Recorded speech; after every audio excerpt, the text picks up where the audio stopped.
Hello दोस्तों, नमस्कार। इस वीडियो में हम प्राचीन भारत के एमसीक्यू करने वाले हैं, जो कि प्रीवियस ईयर क्वेश्चंस हैं।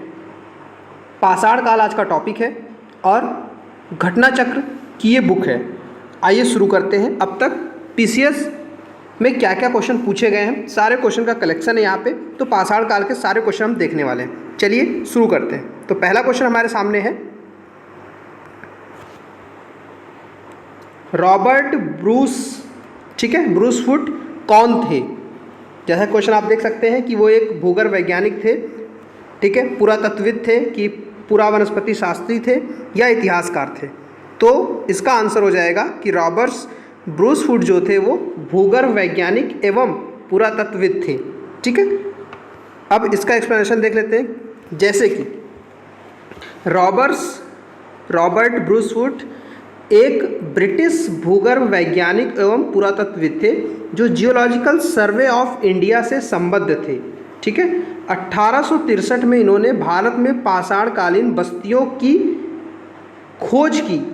ठीक है, अतः रॉबर्ट ब्रूसफुट कौन थे? एक भूगर्भ वैज्ञानिक और पुरातत्वविद थे। तो ये क्वेश्चन आप याद रखिएगा, ये नाम भी याद रखिएगा। क्वेश्चन अगर रिपीट हो तो आपका गलत ना हो। ठीक है, तो आपको यहाँ से जो चीज़ें याद रखनी है, आई होप आप समझ गए होंगे। अगले क्वेश्चन पे चलते हैं। अगला क्वेश्चन है, कोपेनहेगन संग्रहालय की सामग्री से पाषाण, कांस्य और लौह युग का त्रियुगी विभाजन किसने किया था? ठीक है, तो इसका आंसर है थॉमसन ने।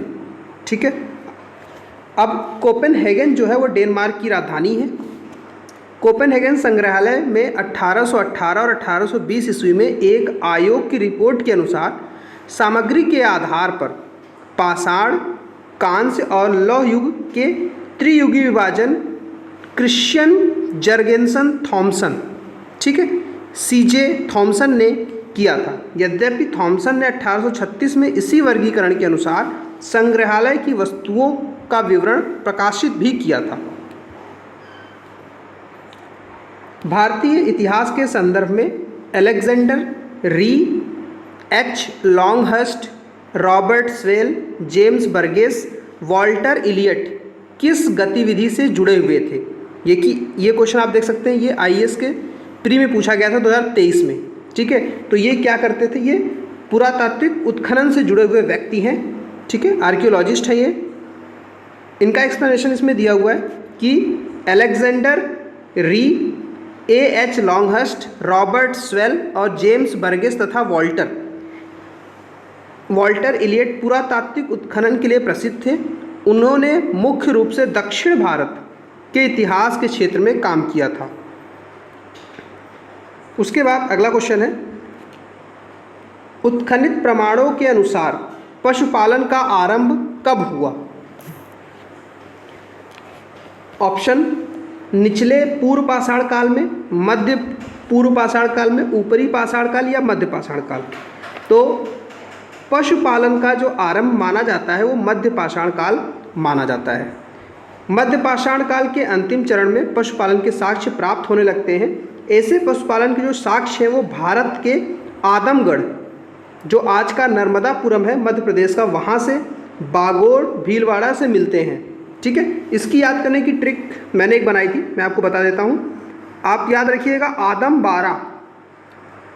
ठीक है, आदम बाड़ा।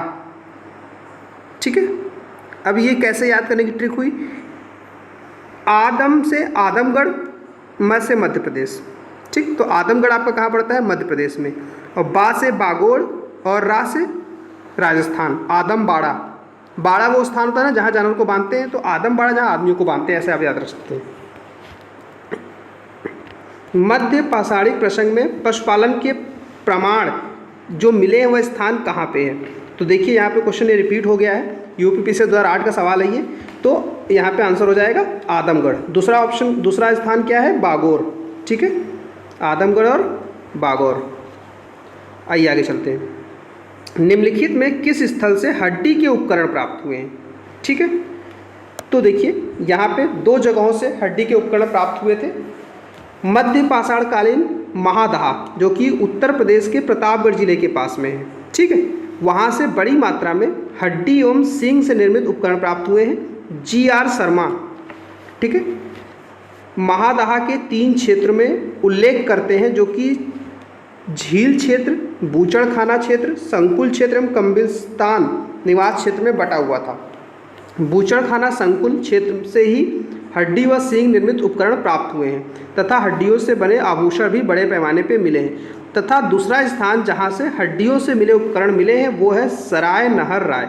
यहाँ पे भी अल्प मात्रा में हड्डी से उपकरण मिले हैं। तो आपको क्या ध्यान रखना है, हड्डी के जो उपकरण मिले किन 2 स्थानों से मिले हैं, तो महादहा जो कि प्रतापगढ़ में है, सराय नहर राय जो कि प्रयागराज के पास में है।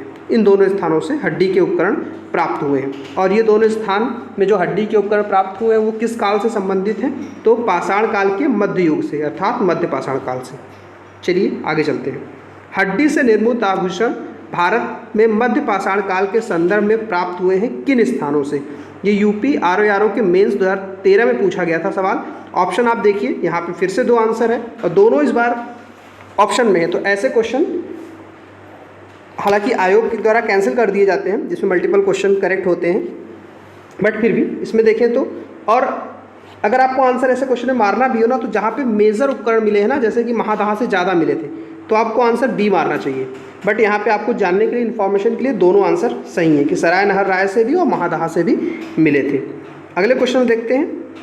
कह रहा है कि निम्नलिखित मध्य पाषाण कालिक स्थलों में भौगोलिक दृष्टि से पश्चिम से पूर्व के क्रम में, मतलब कि ये पश्चिम है आपका, यहाँ से पूर्व के क्रम में आपको व्यवस्थित करना है। ठीक है, तो महादहा आपका प्रतापगढ़ में पड़ता है, लेखैया भी उत्तर प्रदेश का है, पैसरा और वीरभानपुर आपका वेस्ट बंगाल का एरिया है। तो वेस्ट बंगाल सबसे पूर्व में पड़ेगा, तो इस हिसाब से 3 आपको सबसे पूर्व में रखना होगा, क्योंकि पश्चिम से पूर्व स्थापित करना है। तो इस हिसाब से आपका आंसर क्या बनेगा, देखिए मैंने जैसे बताया आपको कि वीरभानपुर पश्चिम बंगाल में है, लेखैया मिर्जापुर में पड़ता है, महादहा प्रतापगढ़ में है एवं पैसरा बिहार में पड़ता है। तो इस हिसाब से 3 सबसे पूर्व में होगा, फिर 1 होगा, फिर 2 और फिर 4। आंसर क्या हो जाएगा आपका, सी हो जाएगा। मैं फिर से बता दूं, आप ये देखिए क्वेश्चन रिपीट हुआ है। वीरभानपुर ये नाम बहुत इंपॉर्टेंट है, जो कि पश्चिम बंगाल में है। ठीक है, लेखैया मिर्जापुर में पड़ता है उत्तर प्रदेश में, महादहा प्रतापगढ़ का याद ही है, और पैसरा जो है इसको आप याद कर लीजिए, जिससे कि क्वेश्चन दोबारा आए तो सही हो। अच्छा, ये सभी स्थान किस काल से संबंधित हैं, तो मध्य पाषाण कालिक स्थल हैं ये। एक ही कब्र में 3 मानव कंकाल किस स्थान से मिले हैं, तो इसका आंसर हो जाएगा दमादम, यानी कि दमदमा से। दमदमा कहाँ पड़ता है, तो ये उत्तर प्रदेश के प्रतापगढ़ जिले में स्थित है। दमदमा लगातार 5 वर्षों तक किए गए उत्खनन के फलस्वरूप पश्चिमी एवं मध्यवर्ती क्षेत्रों में कुल मिलाकर 21 मानव समाधान ज्ञात हुए हैं। इन समाधानों में से 5 समाधान जो है वो कपल हैं, यानी कि पेयर में मिले हैं, और 1 समाधान में 3 मानव कंकाल एक साथ मिले हैं। ठीक है, शेष समाधान सिंगलेट है, मतलब 1-1 कंकाल मिले हैं। तो आप यहाँ से क्या याद रखेंगे कि किस स्थान पे 3 मानव कंकाल एक ही कब्र में मिले हैं, तो दमदमा से। उसके बाद अगला क्वेश्चन है, खाद्यान्नों की कृषि सर्वप्रथम कहाँ से प्रारंभ हुई थी, नवपाषाण काल में, मध्य पाषाण काल में, पूरा पाषाण काल या प्रोटो ऐतिहासिक काल में। ठीक है, तो इसका आंसर हो जाएगा नवपाषाण काल में। जैसे कि आप सभी को पता है कि एग्रीकल्चर जो है वो नवपाषाण काल से शुरू हुआ, टेम्परेचर धीरे धीरे इंक्रीज हुआ, जिससे कि जो शीत युग था यानी कि हिम युग वो खत्म हुआ और घास के मैदान विकसित हुए और फसलों का विकास हुआ। इस प्रकार से नवपाषाण काल में ही सर्वप्रथम खाद्यान्नों का उत्पादन प्रारंभ हुआ। मानव में सर्वप्रथम, भारत में मानव के सर्वप्रथम साक्ष्य कहाँ से मिलते हैं, तो इसका आंसर हो जाएगा नर्मदा घाटी में। नर्मदा घाटी अर्थात भारत के मध्य क्षेत्र में। ठीक है, भारत में सर्वप्रथम नर्मदा घाटी में अवस्थित साक्ष्य हथनौरा के पास जो पूरा स्थल है वहाँ से प्राप्त होते हैं। तो आप यहाँ पे क्या याद रखेंगे, हथनौरा नामक स्थान जो कि मध्य प्रदेश पड़ता है वहाँ से प्राप्त हुए। और इस हथनौरा स्थान के पुरातत्वविद जिन्होंने इसको खोजा था वो कौन थे, तो अरुण सोनकिया, जो 1982 में ये महान उपलब्धि हासिल करने वाले व्यक्ति बने। प्रथम मानव जीवाश्म भारत की किस नदी घाटी से प्राप्त हुए हैं, तो जैसा कि क्वेश्चन अभी आ चुका है तो ये हो जाएगा नर्मदा घाटी से। ये देखिए ये बिहार का बीपीएससी का क्वेश्चन है। आइए आगे चलते हैं। मानव द्वारा सर्वप्रथम प्रयुक्त अनाज कौन सा था, तो जौ। मानव ने सबसे पहले जौ को उपजाया था। आधुनिक मानव समाज द्वारा मुख्य रूप से 8 खाद्य अनाजों का उपभोग किया जाता है, जिसमें से जौ, गेहूँ, चावल, मक्का, बाजरा, sorghum, ठीक है, राई और जौ या फिर जई हैं। अनाजों के पौधे विभिन्न क्षेत्रों में जंगली घास के रूप में विद्यमान थे, जिन्हें बीजों के रूप में अलग अलग क्षेत्रों में अलग अलग समय में मनुष्य द्वारा उगाया गया। अगर वैश्विक दृष्टि से देखें तो सर्वप्रथम जौ अर्थात बार्ले को 8000 ईसा पूर्व के आसपास भूमध्य सागर एवं ईरान के मध्य स्थित पश्चिमी एशिया के क्षेत्र में उगाया गया। बाद में इन्हीं क्षेत्रों से गेहूं भी उत्पन्न हुआ या जिसे उपजाया जाने लगा। भारतीय उपमहाद्वीप में कृषि के प्राचीनतम साक्ष्य कहाँ से प्राप्त होते हैं, कोल्डिहवा, मेहरगढ़, लहुरादेव या टकुआ से। अगर भारतीय उपमहाद्वीप की बात करें तो इसका आंसर हो जाएगा लहुरादेव, क्योंकि इससे पहले मेहरगढ़ आंसर होता था, लेकिन अभी रिसेंट की खोज के बाद पता चला है कि लहुरादेव में जो साक्ष्य हैं वो इससे भी पुराने हैं। जैसा कि आप यहाँ देख सकते हैं कि नवीनतम खोजों के आधार पर भारतीय उपमहाद्वीप में प्राचीनतम कृषि वाला साक्ष्य उत्तर प्रदेश के संत कबीर नगर जिले में स्थित स्थान लहुरादेव हो गया है, जहाँ पे 9000 से 7000 ईसा पूर्व के बीच चावल के साक्ष्य प्राप्त हुए हैं।